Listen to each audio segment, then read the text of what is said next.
Mr. Chairman, ako po si George Rieca, ang CEO po ng Angkas. I'm here today on the earlier call of our lawmakers for a whole-of-society approach to temporarily lower our commissions to help our biker partners in this time of crisis. The answer is yes, we will. After discussing po with the Angkas team and in consultation with One Rider Party List Kong Rog Gutierrez and FPJ Party List Kong Brian Lamazares, we will lower po our commission para sa lahat ng aming bikers from 20% down to 18% while still maintaining the tiered commission scheme of 15% up to 0% as added incentives of our bikers during the crisis. On top of this po, meron po tayong gas and food vouchers as well as additional discounts with gas station partners. Sir, please note lang po, Mr. Chair, this tiered commission scheme was done in consultation with our bikers. Like all things po in our government, like our own government, resources are limited. And we did this scheme po in order to prioritize those people that depend on our platform as their primary livelihood. I have been fighting po, Mr. Chair, for this sector for more than 9 years now. For the first 3 years, we have been shut down every year then. The pilot study was granted June 2019 because of efforts from the House of Representatives, thank you po,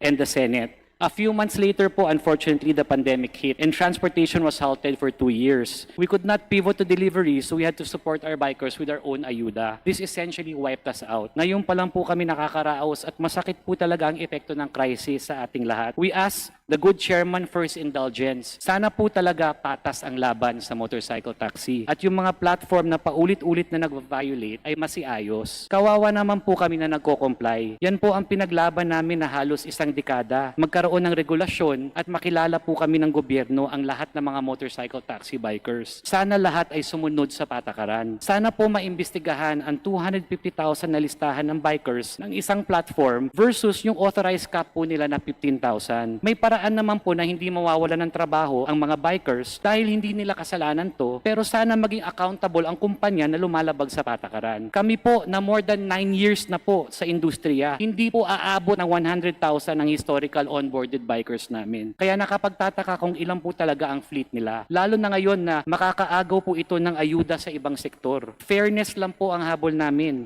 Nothing more and nothing less. At sa huli po, baka naman po pwede mapag-aralan na kahit para sa public utility vehicles, ay mas mababaan ang presyo ng aming gasolina. Marami po na mga gas stations na may app at kaya naman po matrack ito ng maayos. Yun lang po, Mr. Chair. Maraming salamat po sa pagkakataon na ito na makipagdialogo ng mga solusyon para sa aming hanay in the midst of the crisis we are all experiencing. Nagpapasalamat kami sa inyong commitment today na hindi pa namin nakukuha dun sa 2 o 3 mga kasama na magbababa kayo ng inyong commission by at least 2%.